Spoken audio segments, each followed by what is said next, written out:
Well, it's great to be back, and to share with you in this series called Growing. The first part of this series, and this will be the final one, is about what God does and how we respond to Him for our growth. The next part of the series is what we do, and then God responds to us. There's part that we respond and part that God responds. When I was just a kid in public school, we lived beside a yard that a lumber company had bought, and they stored lumber there. Now, nobody worked there. Trucks would come in, and they would drop off lumber and stack it all in all kinds of different stacks according to how much they had and the kind of lumber, and then they would drive out, which then made it a perfect playground for the rest of us kids that were in the neighborhood.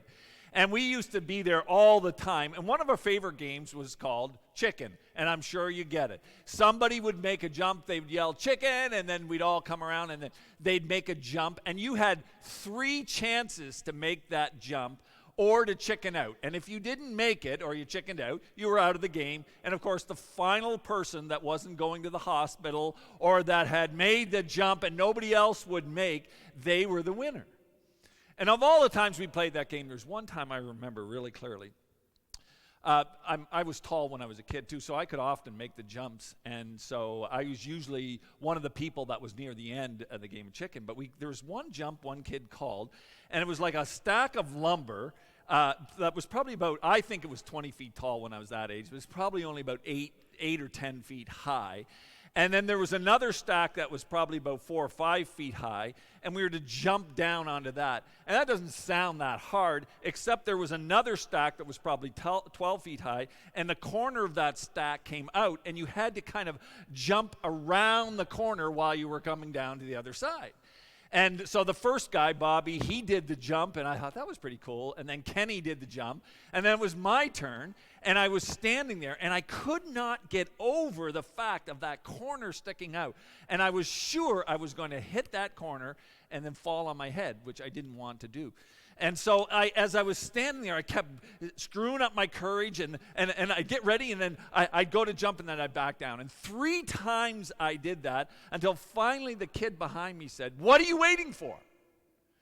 Now, I don't think the kid behind me meant, "Hey, Ed, let's just talk about your fears here, and let's work our way through it, and I'll help you as you try to make this jump."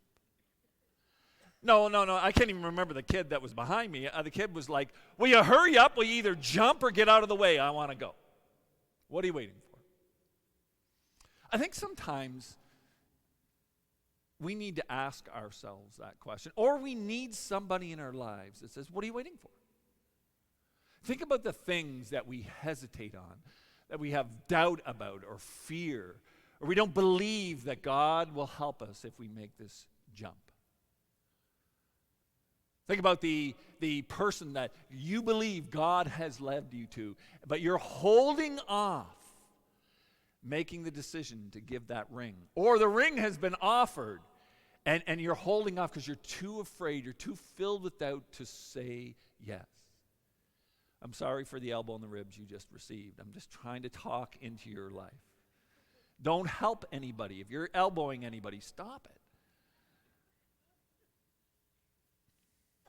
Or think about that secret sin. Well, a lot of times you will hear from the pulpit here people sharing about secret sin in their life, or I'll be encouraging you to face that secret sin. Nobody knows about it, and you keep going back to it, and you hate yourself for it, and you don't want to do it, but you just keep falling back into it, especially when things get stressful and tired, and you know the step you need to make, but you just won't make it, and you need somebody to say, "What are you waiting for?"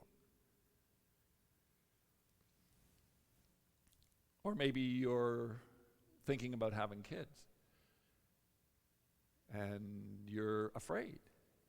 You're afraid, what will it cost? How will we do this? How will we handle it? I don't know if I have the energy. I don't know if we're ready for it.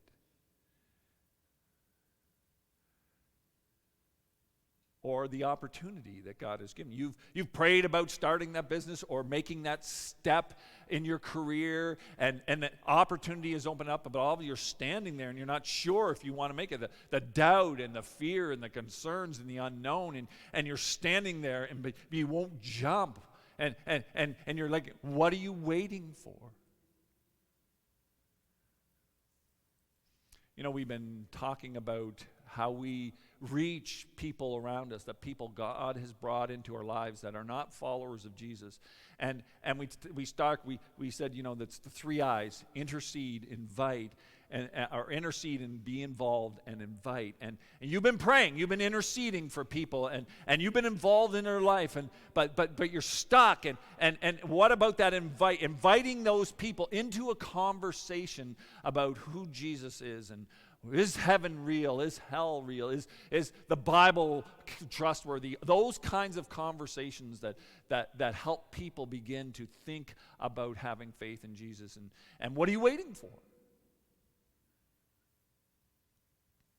Or serving. You'll hear all the time about using your gifts. God has specifically gifted you with abilities and skills and passions that He has for you to use to serve Him and serve others. And opportunities come up, and that sense of whenever you hear me talking about it like I am now, you go, yeah, I know I'm supposed to, but you're not taking that step. What are you waiting for? What are you waiting for to jump in and get involved and use the gift that God, or gifts that God has given you? Or that difficult conversation. You know, that one that you're going to have to touch on. It might blow up. It's going to make you feel awkward. You're going to have to talk about things that feel very awkward to you and are hard to talk about, or it's conflict. You know, that conversation that you need to have with your parents, or you need to have it with your kids, or your boss, or your employee, whatever that person is, your neighbor, and you're like, you keep getting there, but then you back away. You keep getting there, but then you back away. Or for some of you sitting here, it's that decision about putting your trust in Jesus, to follow Him, to surrender yourself to Him, to accept that His death and resurrection, as we celebrated today, and thank you, Amber, for leading us, that as we celebrated, He took our place on the cross to pay for our sins so that God could extend to us the forgiveness of sins, fully paid for by Christ, and now forgiven and adopted into His family. And you keep hearing this message about having faith, and you're standing there thinking, I should, but the doubt and the fear and the unbelief stops you. But what are you waiting for? And sometimes in order to grow, we need somebody to ask that question for us. What are you waiting for?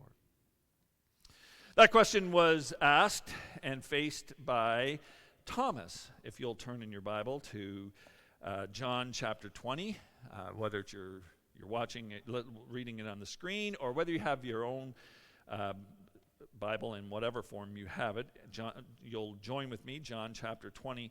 I want to look at Thomas. Thomas was one of the 12, was one of the disciples. And this is near the end, after Jesus has resurrected, this story that John writes in his gospel, in his book, his letter. We call it gospel, it's a letter. We call the book, whatever. It's the writing of John that is included as one of the books of the Bible. John chapter 20. Now Thomas, also known as Didymus, one of the 12, was not with the disciples when Jesus came. So Jesus, a little bit of background, has been put on the cross. He died, was in the grave, then He rose from the dead, and the other disciples had seen Him, and Jesus had shown up to the other disciples, but Thomas wasn't there. That was just before this. Thomas wasn't in the room when He showed up the first time. And so the other disciples told Him, "We have seen the Lord." You can imagine if they saw Jesus come back to life after they watched Him die and saw Him put in a grave, and He was there until the third day. You can imagine if they saw Him alive, what they're going to tell. They're telling everybody, including Thomas, one of the 12, Jesus is alive. But Thomas said to them, "Unless I see the nail marks in His hands, and unless I put my fingers where the nails were and put my hand into His side, I will not believe this." This is just too much you're asking me to believe. That this man raised from the dead. And you know what? As I read this, I can understand why Thomas would doubt what they are saying. They're asking him to believe that somebody came back from the dead. Not as though this is a normal occurrence in life. Have you ever seen somebody come back from the dead? Put yourself in his place.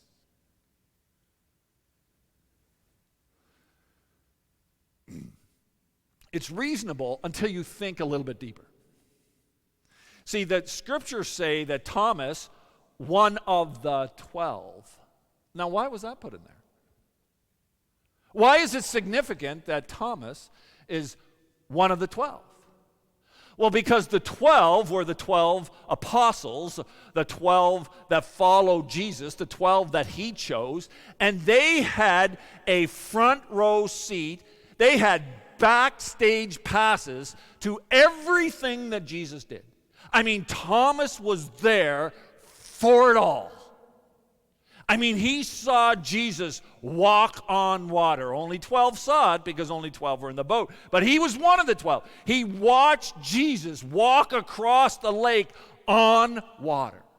He was there picking up 12 basketfuls of bread after Jesus used a little lunch about the size of the one you just had to feed 5,000 men and then the women and children on top of that. And he was there picking up 12 basketfuls as he's like, well, this came from, where did this come from? He was there when Jesus turned the water into wine. He tasted the wine. He was there when Jesus cast demons out of people, out of the man in the Gadarenes that nobody can control. They would chain him. He'd break the chains. He saw that with his own eyes.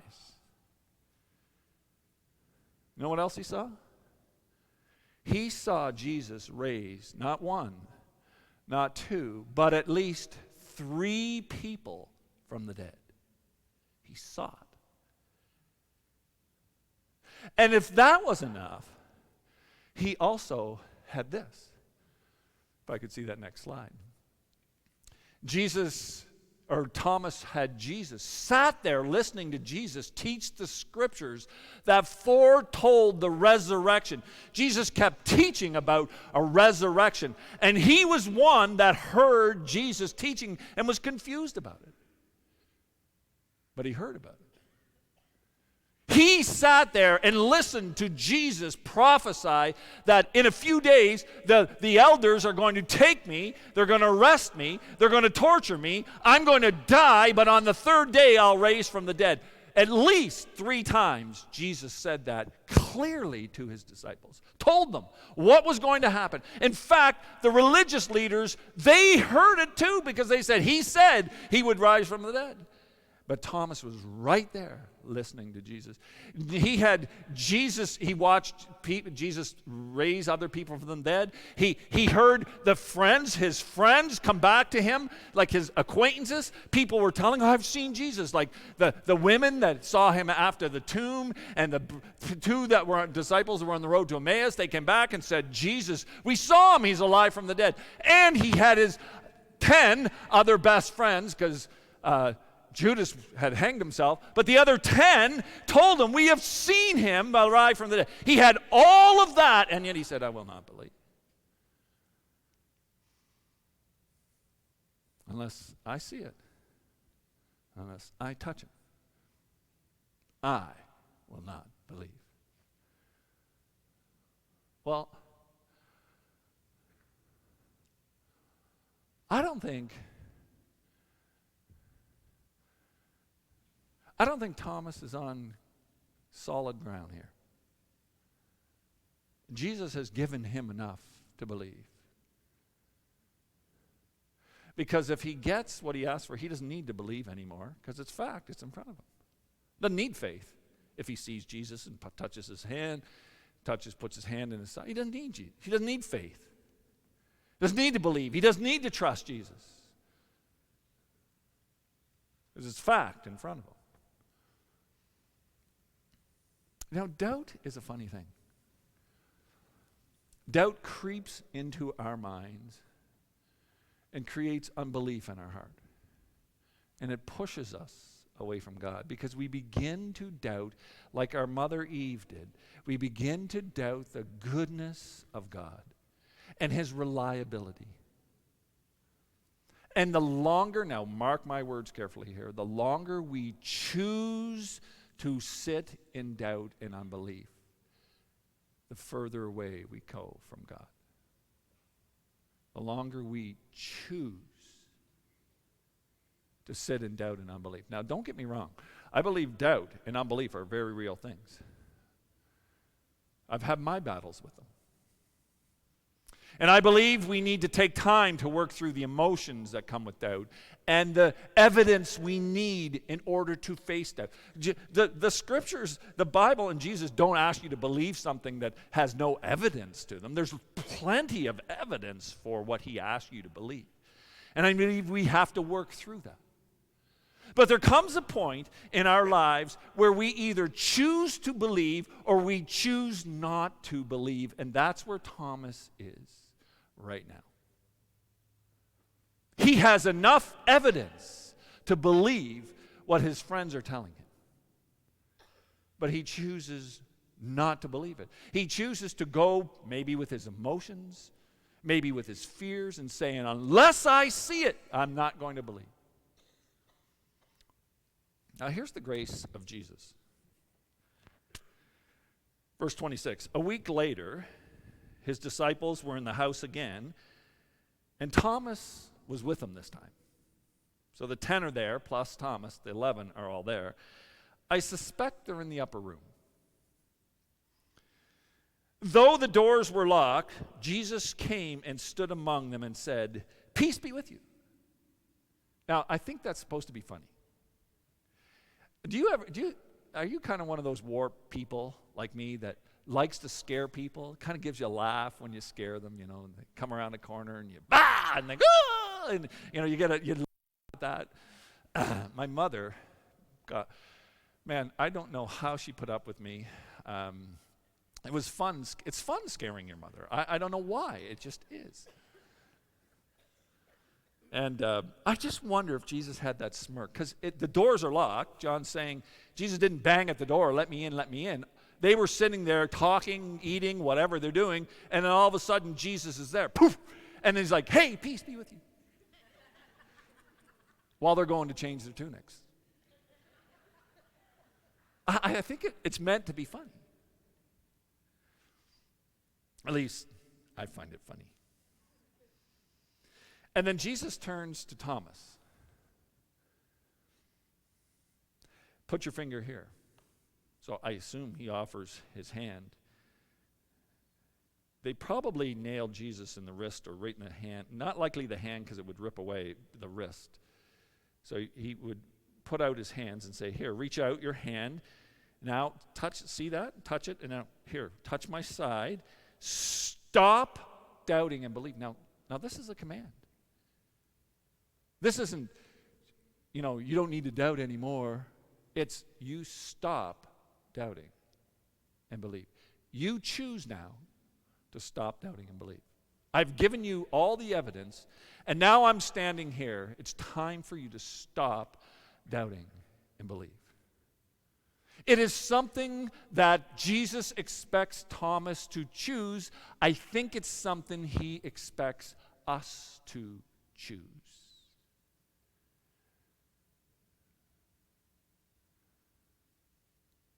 What are you waiting for?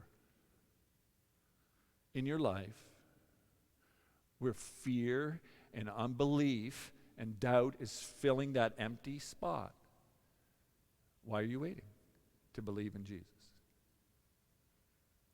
Why are you waiting to believe his word to you?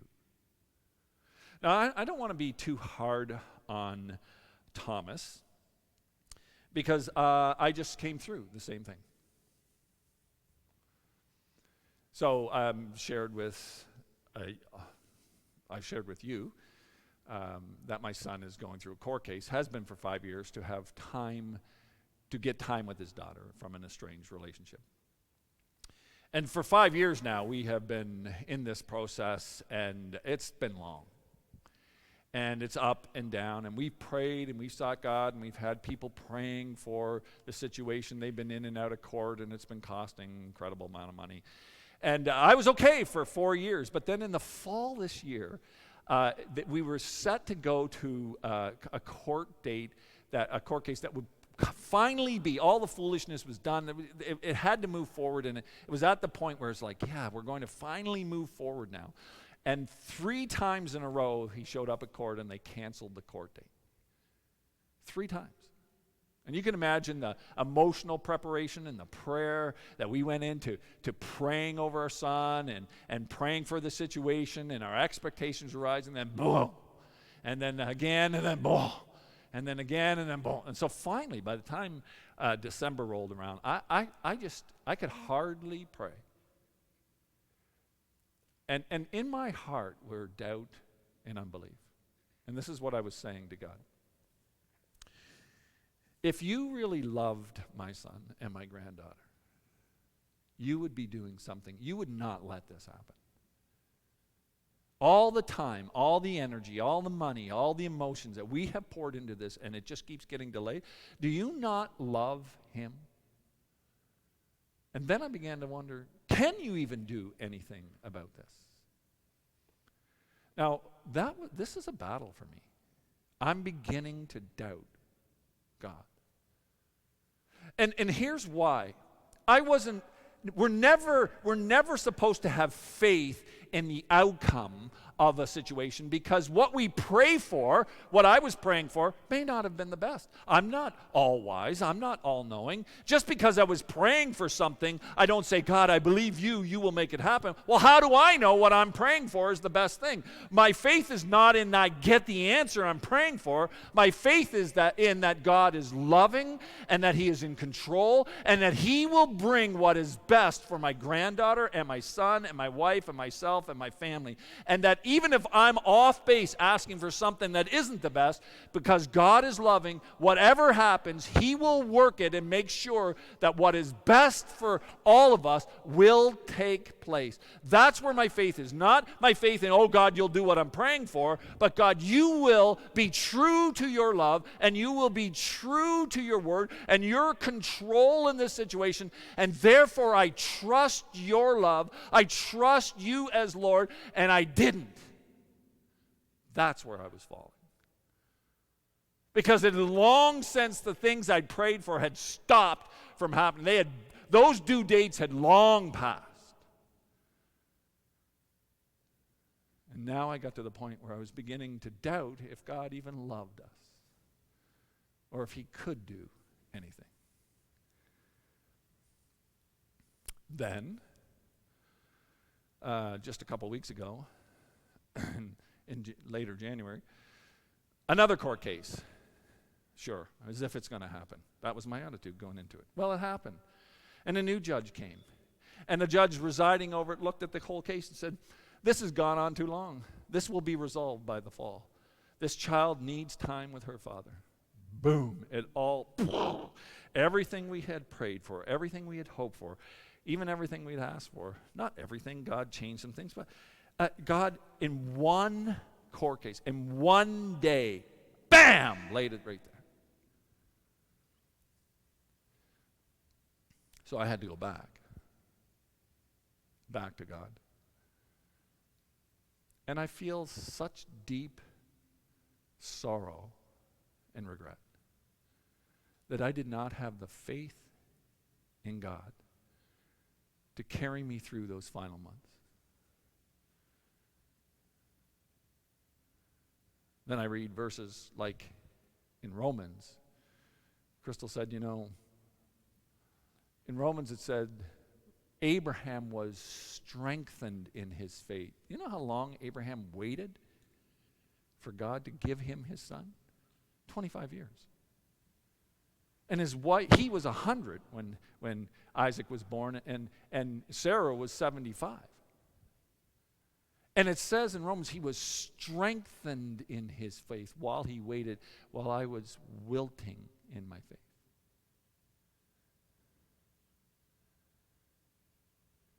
And so I can't be too hard on Thomas because I did the same thing. And then Thomas says to him after touching his, my Lord and my God, and Jesus says to him, because you have seen me, you have now believed. Blessed are those who have not seen and yet believed. And that's why I feel such regret and kind of loss, because once it happened, I didn't need faith anymore, but I had the opportunity to trust God, and I wavered. And it wasn't because I didn't have enough knowledge or evidence that God is alive and that he loves me. It's not like I didn't have the cross. It's not like I didn't have the word. It's not like I haven't had years of walking with Jesus and watching him fill my life. I had all that, and yet in that moment, I chose to neglect that and said, until I get what I want, I will not believe.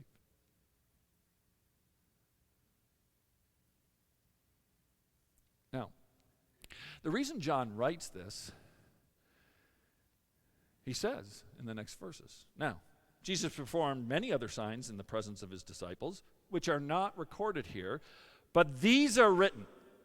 I didn't need to tell you everything. I've told you this, but these are written that you may believe Jesus is the Messiah, the Son of God, and that by believing you may have faith in his name. He's gone, I could have told you a whole lot more, but I've told you enough for you to believe. So what are you waiting for? So what are you waiting for? For those of you that are not followers of Jesus, what are you waiting for? I understand. Don't get me wrong. I understand you need to think it through. You need to understand it. You need to see the evidence for it. Jesus expects you to go through that process. Are you going through it? Are you calling out on him? Are you reading the word to get the evidence? Are you talking to people, asking them questions? Are you reading books that will help you understand the things that are holding you up? The evidence is there, but if you're not looking into it, you're choosing doubt and choosing unbelief instead of faith. You are choosing that by the actions. And so I say, what are you waiting for? Talk to the people that you know that are followers of Jesus. Look into the Word. Ask God to show you. Keep coming to worship and to hear. And ask God to say, help me understand. Because there is enough evidence to believe that Jesus is the Son of God and that his death on the cross paid for your sin, and that if you would surrender your life to him in true faith, that you will be forgiven and given eternal life and a relationship with God. There is enough evidence that supports that. So what are you waiting for? But what about those of you that are followers of Jesus? What are you waiting for? What sin do you need to bring to people to get help with? What money do you need to give to God that you have been holding back? What relationship do you need to step out of because it's damaging your life and your faith and your walk with God? Or what relationship do you need to step deeper into because you've been holding back or resisting? What thing do you need to go and apologize for? What person do you need to bring and lay it all down at the feet of Jesus because it's just broken and you don't know where to go, and you need to take a step toward God and say, show me what I need to do? What ministry opportunity do you need to step into and stop resisting the whisper of the Spirit in your soul where God is saying, use the gift. Well, I can. I don't know if I can do it. I don't know if I've got time. I don't know if people will like me there. Why are you choosing not to? What are you waiting for?